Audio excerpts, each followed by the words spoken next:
Strasbourg. Entre 1985 et 1986, celui que la presse a surnommé l'étrangleur de la Roberceau fait régner la terreur dans ce quartier résidentiel. Il s'introduit la nuit dans des appartements au rez-de-chaussée où il étrangle des jeunes filles dans leur sommeil et leur inflige des sévices sexuels. La plus jeune de ses victimes, Marion Villain, a 11 ans. Quelques jours après son viol, le père de l'enfant reçoit un appel anonyme, enregistré par la police. Allô? Est-ce que votre fille va bien, celle que j'ai violée la dernière fois? Comment? Elle va bien, c'est bien remis? Qui est à l'appareil? Bah, devinez, c'est moi qui suis passé la dernière fois. Fin 1986, les crimes du violeur en série s'arrêtent sans aucune explication. Mais il reste introuvable. Des générations de policiers strasbourgeois poursuivent la moindre piste, auditionnant des centaines de témoins et de suspects, en France et à l'étranger, en vain. Le dossier de l'étrangleur de la Roberceau devient le plus vieux cold case de France. 27 ans plus tard, coup de théâtre au service des empreintes de Strasbourg. La seule preuve technique exploitable de tout le dossier était une empreinte palmaire, retrouvée chez une des victimes, Martine Riss, 17 ans, assassinée.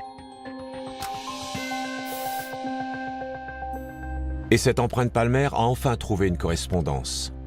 Celle de Nicolas Charbonnier, 52 ans, vivant près de Bordeaux. Il a seulement été appréhendé en 2011 pour un vol de porte-monnaie dans le casier d'une piscine.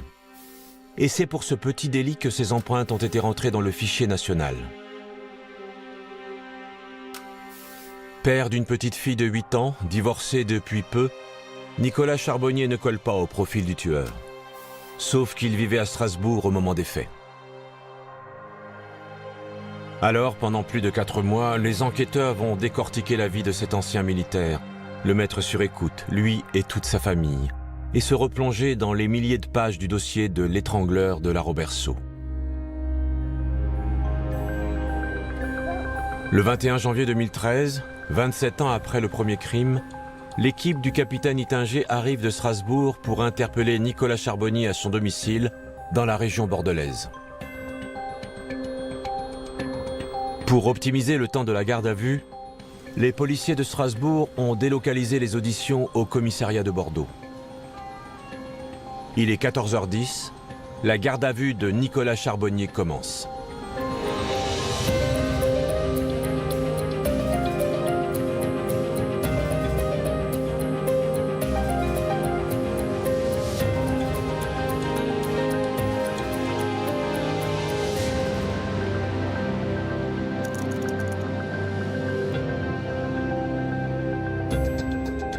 La garde à vue est une mesure de contrainte décidée par un officier de police judiciaire à l'encontre d'une personne soupçonnée d'avoir commis ou tenté de commettre un crime ou un délit. Sa durée est de 48 heures maximum. Cette garde à vue a été reconstituée avec des comédiens d'après les procès-verbaux des auditions.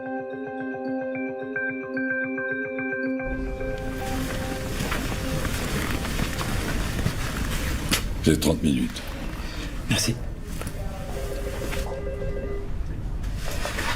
Bonjour, monsieur Charbonnier. Je suis Maître Baldé, votre avocat.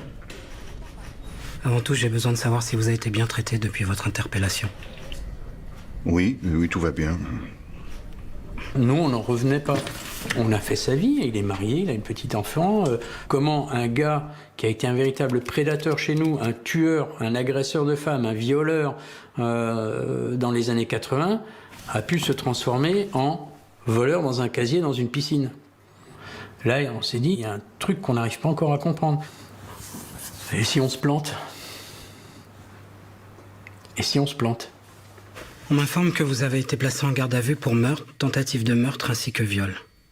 Alors, je suis en présence d'une personne absolument calme, qui a l'air serein, qui n'est même pas énervé ou stressé, qui semble croire que tout ça c'est une mauvaise blague, et qui est sûr d'être remis en liberté très rapidement. Donc lui-même, d'emblée, me met en confiance.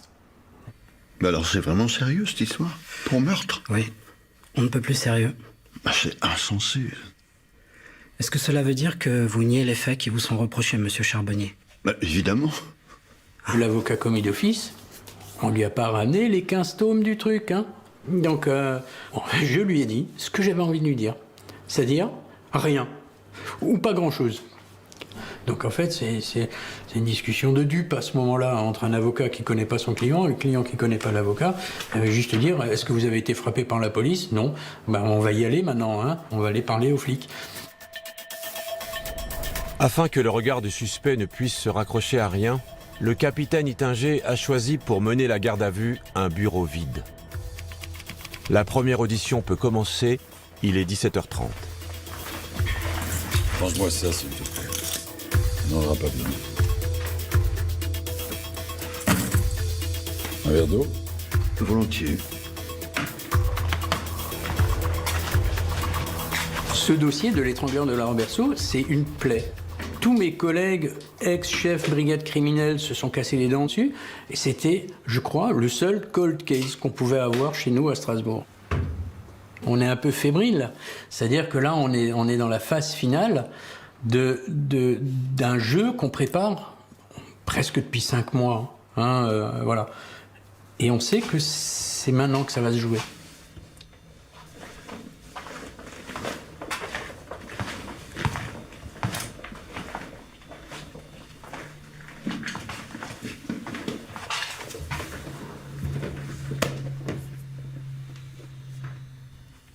Qu'est-ce que vous attendez de moi, au juste? Eh ben, on va te poser quelques questions. Rien de trop compliqué. J'ai pas l'habitude, c'est la première fois que je suis interrogé par les services de la police. Ça fait combien de temps que tu vis à Saint-Jean-d'Illac? Ça fait plusieurs années maintenant, oui. Et avant ça? Pendant 4 ans, j'ai habité Pessac. Bordeaux, avant ça, environ 10 ans. J'ai presque passé toute ma vie dans la région. Ah, t'es né dans le coin, alors? Non. Ma famille a pas mal bougé quand j'étais enfant. Père militaire, donc vous comprenez. C'est-à-dire? Mon père, il est colonel. Il a fait des missions à l'étranger. Il était très, très diplômé. Mon père aussi était officier supérieur.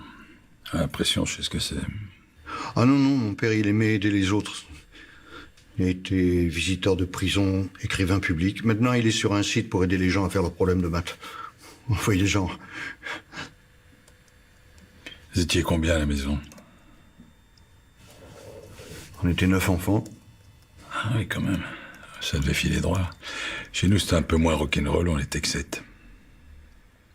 Nicolas Charbonnier et moi, en fait, on a exactement le même profil. Il a exactement le même âge que moi. Mon père est colonel. Je suis issu d'une famille très nombreuse, catholique, pratiquante. Et on est rentré à l'armée en même temps. Et donc, il y avait peut-être cette forme de respect de l'un envers l'autre. Je dis bien peut-être, hein, parce que peut-être aussi qu'il m'a pris pour un gros con, j'en sais rien. Mais il y avait quand même cette espèce de respect et peut-être de méfiance. Et puis ensuite, moi, je suis parti faire mon service à Ilkirch en octobre 80. Quel jour? Pardon? Moi aussi, je vivais dans le coin. Je suis rentré à l'armée en octobre 80. C'était le 12 octobre. Ben ça alors. Même jour que moi. C'est donc de Strasbourg dont vous voulez me parler? Nicolas Charbonnier comprend que le capitaine Ittinger a fréquenté le même Strasbourg que lui dans les années 80 en tant que soldat du rang. Mais il ignore que les enquêteurs s'intéressent de près à son dossier militaire. Il n'est resté que 5 ans à l'armée et n'a obtenu que le grade de sergent, bien loin de la prestigieuse carrière de son père. Année après année, les notes et les appréciations sont sans appel. Donc le fait que Nicolas fasse soldat du rang, qui monte jusqu'à sergent, mais qu'il soit médiocre et qu'au bout de 5 ans il se fasse lourder, je pense qu'en revenant chez lui, il n'a pas dû revenir triomphant, quoi, hein. Donc je pense qu'il devait être assez mal vis-à-vis de son père, quoi, hein. Il est certain que la figure du père était peut-être trop idéalisée pour lui, était trop exemplaire, et que cela a amplifié son sentiment d'échec quand lui-même a voulu faire une carrière militaire. Il est renvoyé de l'armée le 30 septembre 1985. À 23 ans, il retourne vivre chez ses parents à Schiltigheim, près de la Robertsau. À quelques rues de là, une semaine plus tard, une jeune femme est violée dans son appartement en rez-de-chaussée. L'agresseur tentera aussi de l'étrangler. Nicolas Charbonnier sort de l'armée le 30 septembre.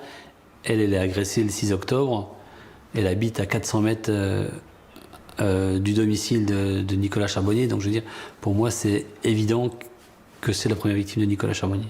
Elle habite au rez-de-chaussée surélevé. On retrouve une cordelette à côté de son matelas. Des tas de choses qui rappellent les autres dossiers. Entre octobre et mars 86, 6 agressions seront attribuées à l'étrangleur de la Robertsau. À chaque fois, on retrouve le même rituel. Les victimes habitent tout au rez-de-chaussée.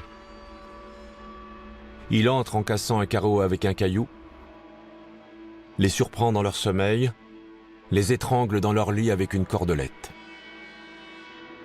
Il déplace ensuite les corps inanimés dans l'appartement avant de les agresser sexuellement. Martine Riss, elle, a été emmenée dans la cuisine. L'agresseur a pris son temps, allumé les lumières et s'est acharné sur sa victime. Il a cherché un couteau pour couper les bretelles de son soutien-gorge, lui a ôté son bas de pyjama et arraché une touffe de cheveux.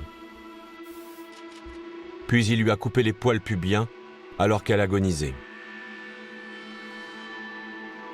Il s'est ensuite rendu dans la chambre de sa sœur Patricia, qui s'est réveillée alors qu'il était sur elle pour l'étrangler.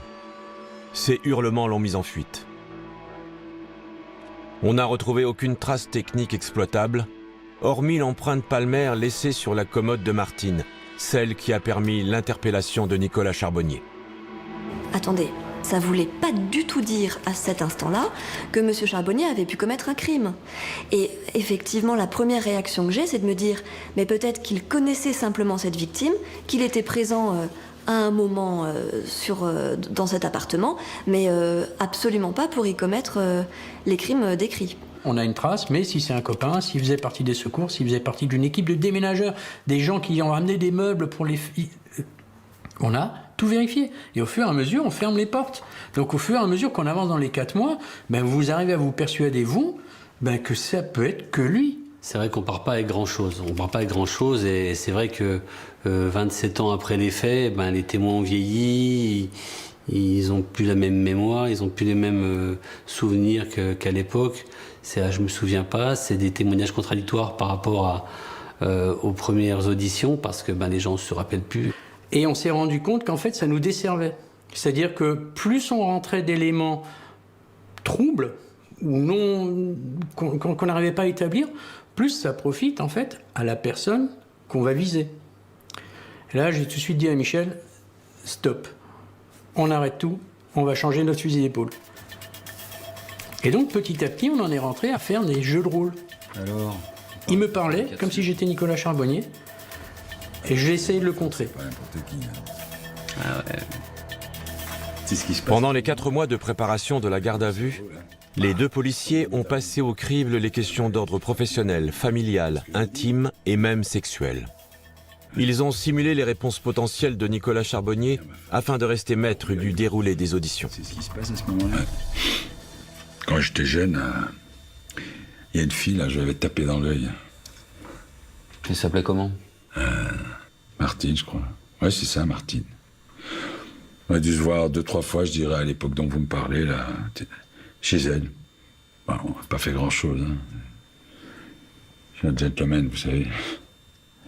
Puis un jour, plus de nouvelles. Ça s'est terminé comme ça. Eh ben, tu vois, là, ton empreinte palmaire. Mais s'il nous dit ça, peut te la carrer au cul bien profond, parce qu'on est mort s'il nous dit ça. On s'est assuré qu'il n'était pas connu de l'entourage de Martine Riss. Maintenant, Martine Riss, de ce qu'on savait du dossier, c'était une fille assez discrète, qui faisait ses études à Strasbourg, qui bougeait pas une oreille, etc. Et nous, ce qui était important pour nous, notre stratégie, c'était de faire dire donc à Nicolas Charbonnier qu'il n'avait aucune raison valable d'être dans cet appartement. C'est ce qu'on va faire. On va jouer à l'entonnoir.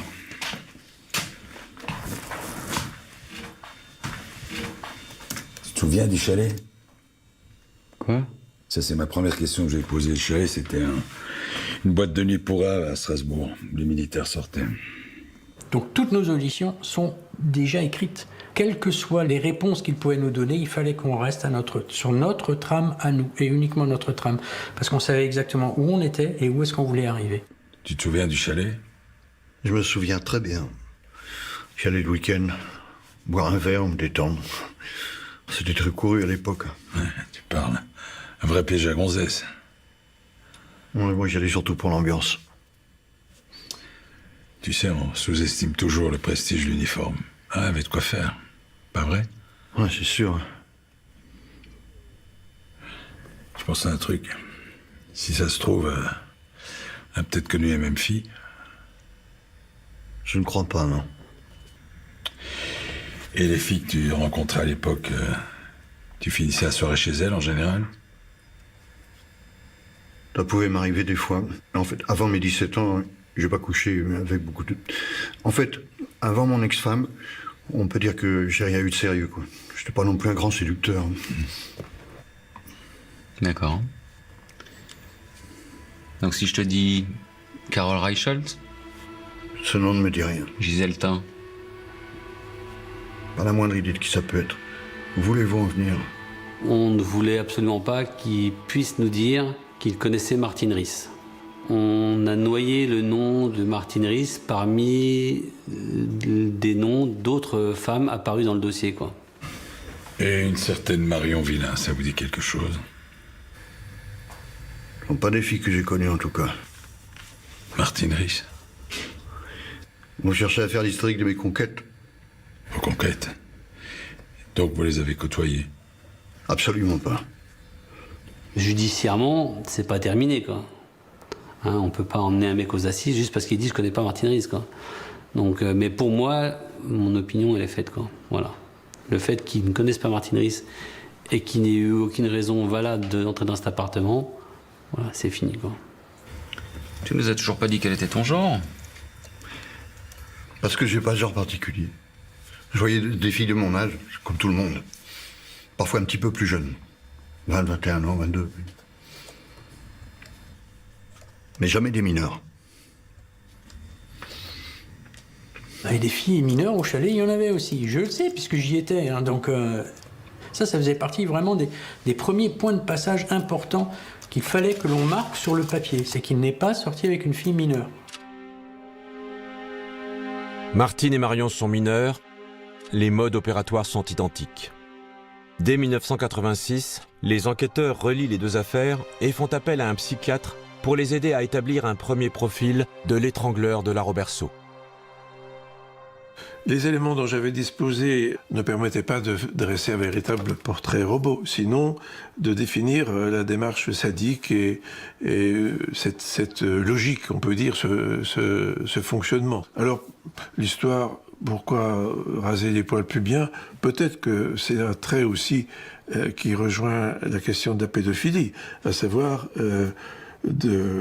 d'effacer chez cette femme les caractères sexuels secondaires et d'en faire en quelque sorte une créature juvénile. Des traces de bave, de transpiration et de sperme ont été retrouvées sur les lieux des crimes, mais à l'époque, aucune analyse ADN n'a été faite car la technologie génétique était encore balbutiante. Et quand le fichage ADN a été généralisé, la mauvaise conservation des scellés a alors rendu impossible toute analyse. Nicolas Charbonnier sait qu'il a pu laisser des traces derrière lui, mais il ignore qu'elles ne sont pas exploitables. Tu sais ce que c'est l'ADN? Évidemment. Ce sont des cellules qui sont différentes pour chaque individu. Personne n'a les mêmes. Donc j'imagine que vous savez aussi ce que sont les empreintes digitales. J'ai lu des choses sur le sujet, oui. Si on vous disait qu'on a retrouvé un élément de ce type attestant de votre présence sur le lieu d'un crime. Mais il faudrait m'en dire plus, comment voulez-vous que je me défende? Je pourrais avoir posé ma main sur le verre. Quelqu'un y trouvera mon empreinte. Et si vous vous faites tuer dans les 15 jours, est-ce que ça veut dire que je suis le coupable? On l'a retrouvé sur une coiffeuse, sur le bord. Comme si quelqu'un s'était appuyé dessus à tâtons, dans l'obscurité, la nuit. Tu vois, comme ça. Je comprends pas bien ce que vous me racontez. Je peux l'avoir posé à des tas d'endroits dans ma vie, ça prouve rien. On l'a retrouvé dans une résidence privée. Un endroit où vous n'aviez aucun moyen d'entrer. Attendez. J'ai eu un boulot à la sortie de l'armée, ça m'avait marqué. C'était pour la société OBO. Je voulais installer des bureaux chez les gens. C'est un travail ennuyeux, là, extrêmement ennuyeux. Alors peut-être ai-je livré un bureau chez la personne dont vous parlez? Certainement comme ça que vous avez mon empreinte. Lors de cette première audition, le fait que les officiers des polices judiciaires parlent d'ADN et d'empreintes nous font croire tout de suite à mon client et moi qu'il y a effectivement de l'ADN retrouvé et de l'empreinte digitale retrouvée dans le dossier. Parce que c'est une enquête qui dure depuis 30 ans et nous nous disons tout de suite que les officiers des polices ne sont pas venus les mains vides à Bordeaux pour l'interpeller. Commencer par des questions lambda de savez-vous ce que c'est qu'un ADN? On sait ce que ça va provoquer, en tout cas chez la personne qui est en garde à vue, qui va commencer à paniquer. Et bien sûr, côté avocat, on le lit souvent, on constate que c'est une vraie technique d'enquête. On n'a qu'un seul truc, on a que notre trace. Mais lui, il sait pas ce qu'on a. On en a 1, 2, 3, 4, 5 des nouveaux éléments, il sait pas. C'est le coup de poker. Qu'est-ce que ça a à voir avec moi? T'as besoin qu'on te fasse un dessin? Cette empreinte, on l'a retrouvée chez une fille. Une mineure. Tuée. Oh mon Dieu. Il y a vraiment des gens qui sont capables du pire dans ce monde. Ouais, et le coupable a jamais été arrêté. Même si mon empreinte était vraiment chez elle, je vois pas ce que ça a à voir. Je vois pas ce que ça veut dire. J'ai jamais attaqué personne. Je me suis jamais battu, moi, même à l'armée. Non, attaquer une petite fille, non. Non, ce coupable que vous cherchez, vraisemblablement, ça peut pas être moi. Pour moi, ma fille, c'est une princesse. C'est bon. Maître, on arrête l'audition. Pourquoi? Qu'est-ce qui se passe? Il se passe que tu nous prends pour des abrutis, en fait. Ben, il mélange tout, en fait, il essaie de nous apitoyer, il essaie de nous dire, regardez, la preuve que j'ai rien fait, c'est que j'ai une fille et que je l'adore, quoi. Mais je veux dire, oui, et alors? Et alors? Si c'était aussi simple, effectivement, on lui dirait, ah, excusez-nous, on savait pas que vous aviez une fille, bonne journée, au revoir, quoi. Mais non, c'est pas aussi simple que ça. À la fin de chaque audition, la loi oblige les policiers à faire signer aux prévenus les retranscriptions sur lesquelles apparaissent l'intégralité des faits qui lui sont reprochés, ainsi que le nom des victimes.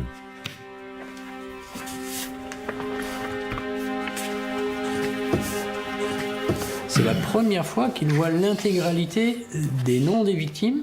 Il voit exactement les incriminations, viol, tentative de meurtre. Donc là, je pense quand même que quelque part, ça fait tilt dans sa tête. Pourquoi est-ce que c'est la première fois qu'il le voit? Parce que c'est la première fois qu'on lui montre. Voilà. Alors oui, c'est pas bien ce qu'on a fait. C'est pas bien. Normalement, quand j'arrive, lorsque je sais toc toc toc à la porte, je lui montre ma carte de flic. Bon, j'ai en général mon brassard, je lui montre ma carte de flic et je lui montre la pièce de justice. Alors je lui ai montré sûrement la pièce de justice, hein, j'insiste sur le sûrement, hein, mais je lui ai pas donné. On lui montre, on lui donne pas. Donc il l'a pas lu. Voilà. Sur la notification de garde à vue, j'avais squeezé, donc celle-là il l'avait lu, hein, aussi, hein, mais j'avais squeezé beaucoup de choses. Alors, c'est pas bien. C'est pas faux, mais c'est pas bien. Moralement pas bien, mais c'est pas faux. J'ai pas commis d'erreur de procédure. Pensez bien que tous les avocats, ils se sont penchés sur le problème après. Hein. Et donc j'ai juste joué un petit peu avec le droit. Voilà, c'est tout. À mon avis, les officiers de police ont respecté les textes, même s'ils ont été un peu borderline. Malheureusement, nous n'avons trouvé aucune nullité dans ce qui avait été fait dans ce dossier. J'ai pas dit coucher, j'ai dit fréquenter. Si, c'est ce que t'as dit. Non, j'ai dit fréquenter. Tu veux qu'on réécoute les enregistrements?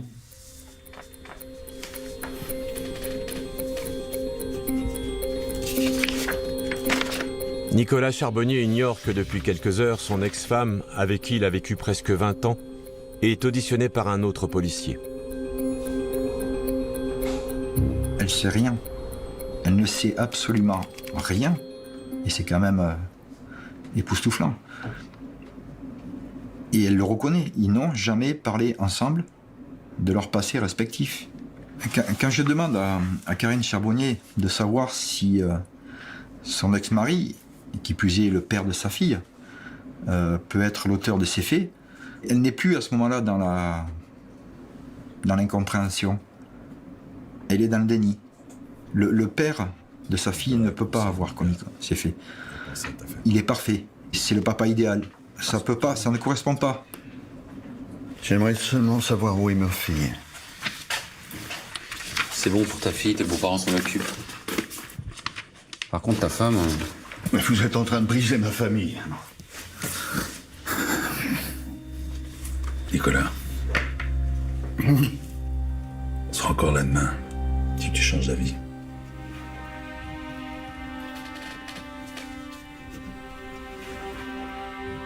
Je peux vous expliquer ce qui s'est passé? Tu appelles ton avocat? Vous croyez que ça va m'aider? Non, finissons-en au plus vite. Ça peut être aussi une tactique pour lui. Hein. Est-ce qu'il va essayer de noyer le poisson? Est-ce qu'il a essayé de nous la faire à l'envers en nous faisant copain-copain? Il faut toujours se méfier. Donc nous, Mich et moi, toujours impassibles. Tu veux nous parler? Tu nous parles. Tu nous parles, on t'écoute, on enregistre, point. Il est 19h30. Sa garde à vue dure depuis plus de 5 heures. La deuxième audition s'enchaîne sans tarder et sans avocat.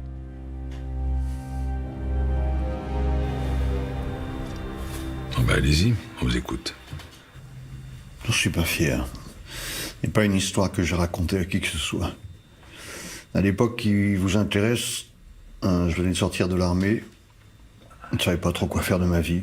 J'étais un peu désœuvré. Et le chalet, puisque vous en parliez, c'était effectivement un endroit où les militaires se retrouvaient pour draguer, mais pas que. J'ai fait des connexions. J'ai rencontré quelqu'un, on parlait beaucoup, on buvait beaucoup aussi, on a sympathisé.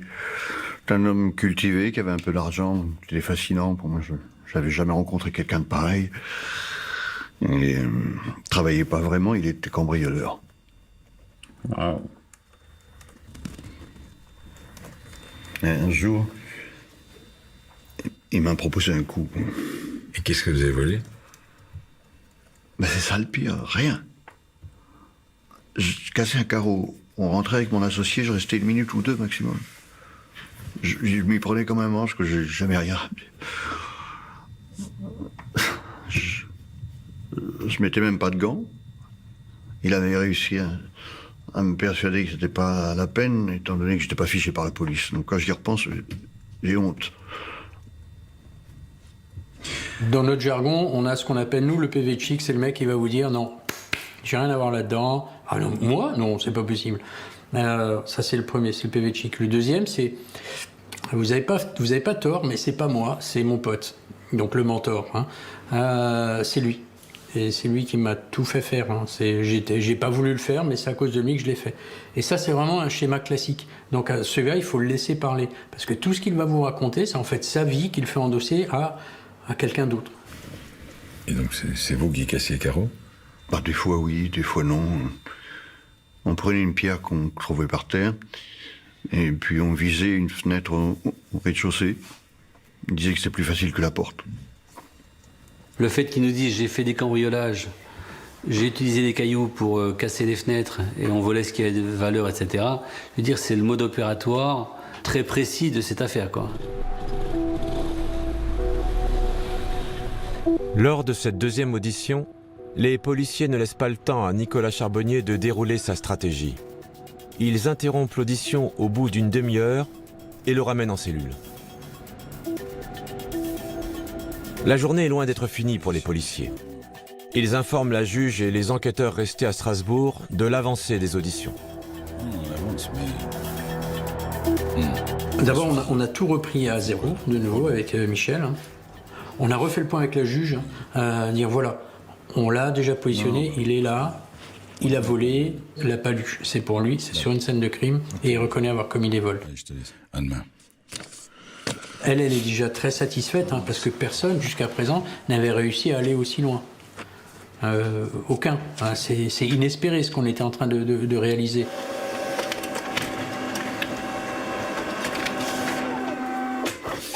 Sans surprise, la juge autorise la prolongation de la garde à vue. Ils vont pouvoir le garder 24 heures de plus. Mais manquant de preuves, ils ne vont pas se précipiter. Ils vont le laisser mariner en cellule. On veut qu'il se fourvoie, quoi, voilà. Là, on veut qu'il le mette dans des conditions psychologiques telles que le lendemain matin, voilà, il sache plus où il est, quoi. Voilà. La garde à vue dure depuis plus de 24 heures. L'avocat de Nicolas Charbonnier est appelé pour s'entretenir avec son client juste avant la troisième audition.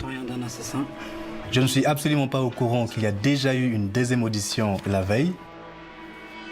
Je suis absolument surpris. Je lis ici que vous avez raconté avoir commis des cambriolages. Je comprends par la suite qu'effectivement, il s'est cru obligé de donner des éléments pour mener les enquêteurs en bateau. Pour justifier la présence de son empreinte palmaire, Nicolas Charbonnier a reconnu avoir volé chez les sœurs Ries. Mais les policiers ont besoin que l'adresse de Martine Ries soit formellement inscrite dans le PV d'audition. Après 18 heures passées en cellule, Nicolas Charbonnier semble épuisé. Bon, on va reprendre là où on s'est arrêté hier. Tu nous as parlé de 4 effractions. Tu te souviens des autres? Non, là, franchement, vous m'en demandez beaucoup. Là. On s'est rendu dans 2 appartements, c'est vrai, mais il y a eu également 2 maisons.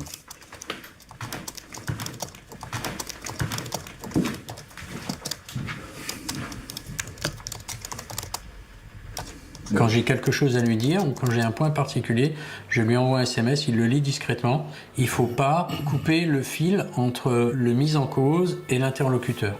Jamais.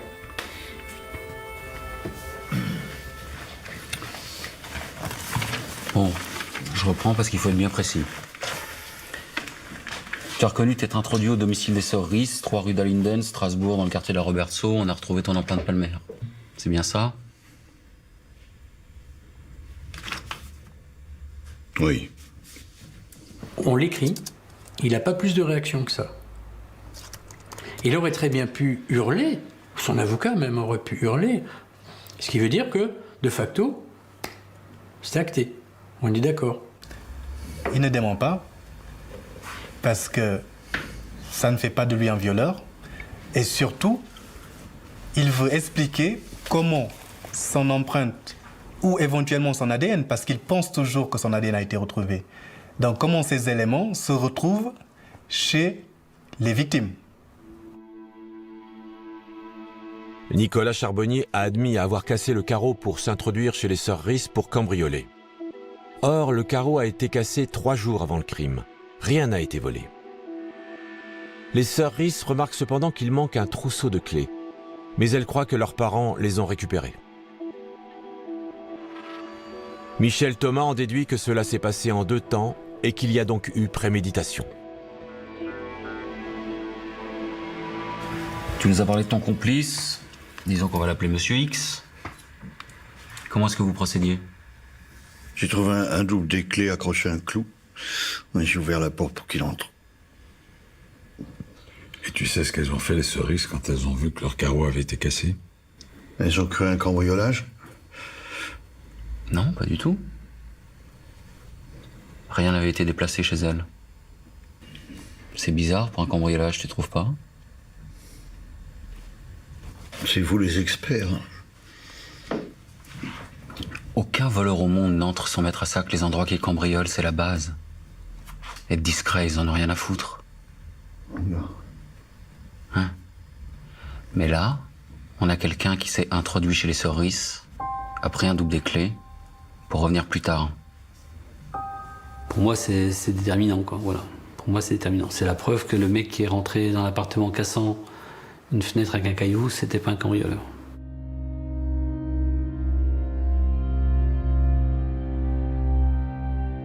Tu savais qu'il vivait là? Non, pas du tout. Je suis venu pour cambrioler. Seulement pour ça. La fiche de cinéma, les livres scolaires sur le bureau, ça t'a pas mis la puce à l'oreille. J'ai rien vu de tout ça. J'arrive à me souvenir de certaines choses, à retrouver certaines images. Mais pour d'autres, c'est flou. T'arrêtes de nous prendre pour des cons? Si tu veux mentir, mens mieux ou arrête, s'il te plaît. Non mais pour qui vous vous prenez me parler sur ce ton, hein? Vous me tombez dessus comme des pitbulls depuis tout à l'heure. Mais je suis très calme. Rassure-toi. Bon, les autres appartements. Le premier, par exemple, il ressemble à quoi? C'est la même chose. Dans mes souvenirs, il est situé au bord de l'île.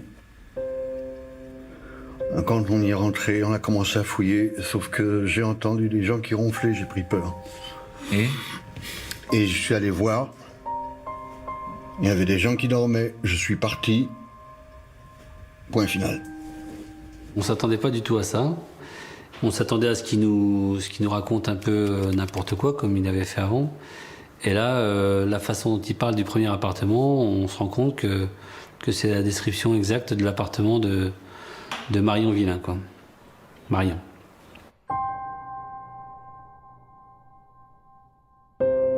Marion est la plus jeune des victimes de l'étrangleur de la Roberceau. Toute sa famille dormait quand il est entré dans la maison et l'a étranglée dans son lit. Il a pris son temps, allumé la lumière, déplacé son corps dans le couloir, et c'est là qu'il l'a violée. Puis, la laissant pour morte, il a quitté les lieux par la porte. C'est un prédateur, hein. Il y a une certaine forme d'excitation. Il se prend quelque part pour un surhomme, que rien ne pouvait l'arrêter, qu'il en avait déjà fait, il en fera d'autres. C'est pas parce que quelqu'un dort à côté que... Et quelque part, ça devait même lui procurer du plaisir. Une des victimes avait 10 ans. Cela ajoute à son plaisir de s'attaquer à quelqu'un qui est l'incarnation d'une certaine innocence, d'une certaine vulnérabilité. Le plaisir du pédophile est là, c'est de s'en prendre à des êtres qui ne savent même pas ce que c'est que la sexualité, ou du moins qui n'ont qu'une expérience, qui ne peuvent, je dirais, sont totalement sans défense par rapport à une agression de type sexuel. La petite dont vous parlez, elle a eu des séquelles? Mis à part sa vie foutue en l'air? Je crois pas, non. Je parle de séquelles physiques. Eh ben, il lui est arrivé ce qui est arrivé à Martine Riss. Marion a été retrouvée dans le couloir, allongée. Il y avait du sang entre ses jambes. Cet ordure revenait après nos effractions pour faire ses horreurs. C'est vraiment Kaiser Soze, le type, hein. Il t'entraîne dans ses coups, seulement parce qu'il a décidé de violer et d'assassiner de jeunes filles. Non, vous pouvez vous arrêter une seconde? Vous êtes exaspérant à la fin. Mais c'est ce que je vous expliquais à l'instant. Ouais, oui. Tout le monde dormait que je suis parti. J'ai touché à aucun enfant. Oui, c'est pas très déontologique, mais voilà, c'est... On se fout un peu de sa gueule, quoi, parce que bon, voilà, à un moment donné, c'est bon, quoi. C'est pour ça qu'on lui parle de Kaiser Soze. C'est abracadabrantesque, son histoire, à un moment donné. Hein. Voilà. Monsieur Charbonnier. Au revoir. Messieurs. J'ai compris que ce que m'avait dit mon client lors de l'entretien n'était pas absolument la vérité. À ce moment-là, si j'avais pu m'entretenir une seconde fois avec lui, je pense que notre entretien n'aurait pas du tout été le même. Il se trouve que la loi interdit à l'avocat d'avoir 2 entretiens dans les 24 heures. le peu d'accès au dossier, c'est un vrai problème de droit de la défense. Voilà, on a une inégalité des armes qui pose évidemment problème à tous les avocats qui font un peu de la défense pénale. Voilà, moi j'ai un avis assez tranché sur la présence d'avocats en garde à vue. Hein. C'est pour pas qu'ils crèvent de faim, quoi, tous. Voilà, mais ils ne servent à rien. En garde à vue, ils servent à rien. La troisième audition vient de se terminer. Il est 17h15. La garde à vue de Nicolas Charbonnier dure depuis 27 heures. Le capitaine Ittinger lui a permis de voir son ex-femme pendant quelques minutes pour qu'elle lui porte des vêtements propres. Alors qu'il s'apprête à le descendre en cellule, Nicolas Charbonnier lui fait une confession inattendue. Vous devez me prendre pour un monstre après ce que j'ai fait.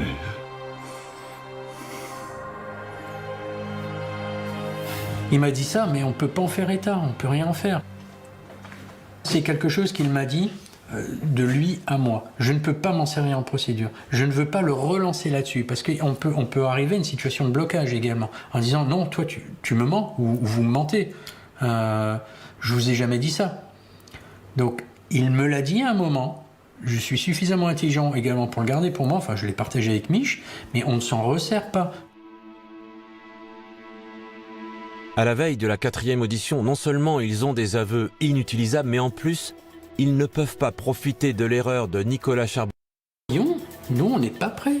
Comme je dis, nous, on est parti en fait là-bas pour la paluche dans l'appartement des sœurs Riss. Marion, on connaît son histoire, on connaît, mais on n'a rien pour la rattacher. On n'a rien. Okay. Ils ont la nuit pour établir une nouvelle stratégie. Ils la préparent avec les enquêteurs restés à Strasbourg, qu'ils leur communiquent à leur tour les dernières auditions de la famille de Nicolas Charbonnier.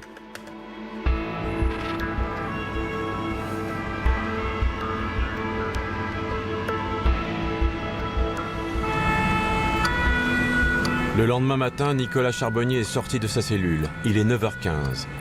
La garde à vue est commencée depuis 43 heures. Il ignore que toute sa famille est auditionnée au DCPJ de Strasbourg depuis 2 jours et surtout qu'elle est sur écoute depuis 4 mois. Dans cette quatrième et dernière audition, Philippe Ittinger va chercher à le déstabiliser en abattant ses dernières cartes. En s'appuyant sur son point faible, sa famille. C'était l'époque où il traînait avec son pistolet d'alarme, ses couteaux. L'époque où il faisait ses conneries. C'est ce que c'est, ça? C'est l'enregistrement d'une conversation téléphonique entre vos frères Thomas et Jérôme, il y a 2 jours, à 16h.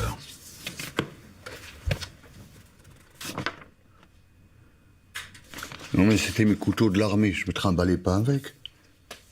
Donc vos frères se trompent? Oui, ils se trompent. Et la vie de votre père, ça compte beaucoup pour vous? D'après lui, vous auriez giflé une femme qui aurait porté plainte contre vous alors que vous étiez encore à l'armée. Ce qui aurait entraîné une comparution devant le tribunal et une condamnation à une peine de 6 mois avec sursis. C'est pas possible. Ça n'existe pas. Ce que vous dites là. Mes frères, mon père, qui disent que j'aurais frappé une femme, comme quoi j'aurais été violent avec elle.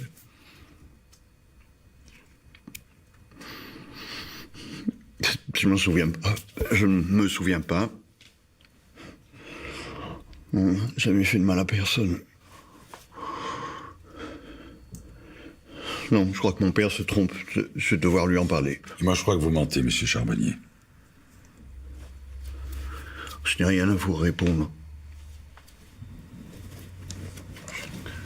Maître. Monsieur Charbonnier. Vous pouvez nous parler de votre relation avec votre fille et votre ex-femme, s'il vous plaît. Nous avons été très heureux ensemble. Les faits qu'on lui reproche sont tellement abjects, j'essaye de le rendre plus humain. Et ma fille, je ne vis que pour elle. Quand je ne suis pas avec elle, je prépare les moments où on va se retrouver. Ma fille, c'est certainement ce que j'ai de plus précieux au monde. C'est mon trésor. Ma fille, c'est ce que j'ai de plus précieux au monde. Ma fille, c'est mon trésor.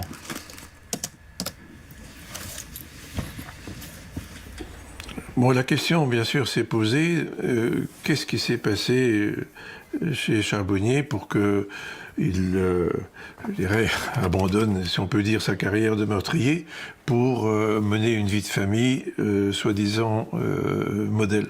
Je n'ai pas souvenir dans ma carrière d'expert d'avoir observé chez quelqu'un une telle métamorphose de la personnalité. Je dirais, cet homme exemplaire n'était pas un autre Charbonnier, fondamentalement, que celui qui avait commis les crimes dans les années 86. Nicolas Charbonnier vient de passer 47 heures en garde à vue, dont seulement 6h45 en audition. Les policiers n'ont pas obtenu ses aveux. Mais il s'est positionné sur 2 scènes de crime. Cela permet à la juge de le déférer à Strasbourg. Cette information fuite immédiatement dans la presse. Une demi-heure plus tard, alors que les policiers s'apprêtent à le transférer à Strasbourg, France 3 ouvre le JT avec ce scoop. Sur France 3 Alsace, c'est les titres de l'actualité régionale. Milieu des années 80 à Strasbourg, l'étrangleur de la Robertsau sème la terreur. 27 ans après les faits, un homme vient d'être arrêté dans la région de Bordeaux. Habituellement, j'aime pas du tout ça. Donc colère dans un premier temps, énervement. Je dis qu'est-ce que c'est que ce merdier? Pourquoi? Ils n'avaient pas à le faire. Et puis finalement, voilà, le bon alignement de planète. 27 ans après les faits, un suspect a été interpellé dans l'affaire dite de l'étrangleur de la... Les journalistes vont même jusqu'à rediffuser un extrait du journal de l'époque. On pouvait y entendre la conversation téléphonique de l'étrangleur de la Robertsau avec le père de la petite Marion. Allô? Allô? Est-ce que votre fille va bien, celle que j'ai violée la dernière fois? Effectivement, j'ai reconnu la voix de Monsieur Charbonnier, oui. Elle va bien, c'est bien remis? Qui est à l'appareil? Bah devinez, c'est moi qui suis passé la dernière fois. Quel jour? Dans la nuit. Quel jour c'était? Oh, je me rappelle plus. Ça glace le sang un peu. C'est effrayant. C'est pervers. Comment vous appelez-vous? Ah, Zoro. Vous habitez à Strasbourg? Pardon? Vous habitez Strasbourg? Ah, vous êtes de la police? Allez, salut. Et là, il se passe quoi? Sur les écoutes, on a le père, la mère, le sœur, tac, tac, tac, ils s'appellent les uns les autres, là. T'as entendu? Oui. Ben, c'est la voix de Nicolas. Tout le monde, sa mère, ses frères, ses sœurs, enfin, tout s'était catastrophé, quoi. Détruit, mais tous l'ont reconnu. Donc, du coup, ça nous a économisé une expertise, quoi. L'instruction se poursuivra à Strasbourg pendant 3 ans. La juge obtiendra les aveux de Nicolas Charbonnier après lui avoir lu les réactions de sa famille qui ont reconnu sa voix sur l'appel anonyme. En plus du meurtre de Martine et du viol de Marion, il avouera 2 autres viols qui, eux, seront prescrits. Plusieurs des victimes seront présentes le jour du procès, dont Marion Villain, qui a maintenant 40 ans.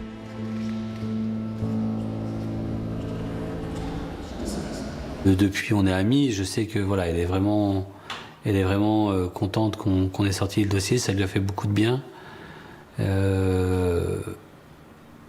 Et c'est clair que voilà, on fait aussi ça pour ça. Que je veux dire, on ne demande pas des médailles, mais je veux dire voilà, quand les gens sont satisfaits de notre travail, et là, je pense qu'elle l'était, que ce soit Marion, Patricia, ça fait plaisir, quoi. Voilà. Je resterai toujours persuadé, je pense que Michel aussi, que dans la salle, on avait également d'autres victimes qui sont juste venues le voir, qui sont venues voir comment est-ce qu'il allait être puni et qui n'avaient jamais osé déposer plainte. On en est persuadé. L'étrangleur de la Robertsau, âgé de 53 ans aujourd'hui, a été reconnu coupable de l'ensemble des chefs d'accusation pour les crimes commis en 1986 à Strasbourg. Nicolas Charbonnier sera condamné à perpétuité, dont 20 ans de sûreté, pour fait de viol et tentative de meurtre sur mineurs de moins de 15 ans, emploi de torture ou d'actes de barbarie pour l'exécution d'un meurtre sur mineur de plus de 15 ans. Il ne fera pas appel. Un verre d'eau ? Volontiers. Très sincèrement, s'il refusait de parler, on avait perdu. Donc c'est à nous de savoir jouer avec la procédure. Alors bien sûr, l'avocat va crier au scandale, mais à partir du moment où vous avez découvert un meurtrier, il faut déjà avoir les couilles sérieusement bien attachées pour aller dire que les flics, ils ont mal fait leur boulot, quoi. Et je pense qu'avec Charbonnier, qui était vraiment un cas particulier, parce que nous, on nous a demandé de travailler avec la législation moderne sur un cold case. Eh bien, il faut s'adapter. Il faut s'adapter, il faut trouver une véritable stratégie, il faut être rusé, et il faut aller au bout de son idée.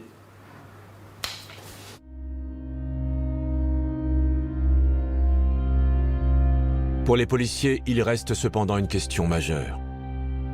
Pourquoi aucun crime portant la signature de Nicolas Charbonnier n'a été signalé depuis 1986, ni en France, ni à l'étranger?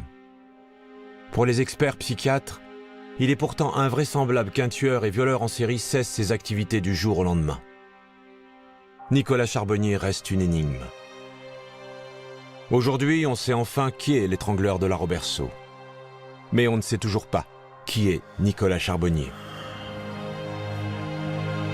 Voilà les seules explications qu'il a livrées lors du procès. Vous savez, il y a le bien, il y a le mal. À une période, il y a le mal qui est sorti, et depuis, il n'est plus jamais ressorti.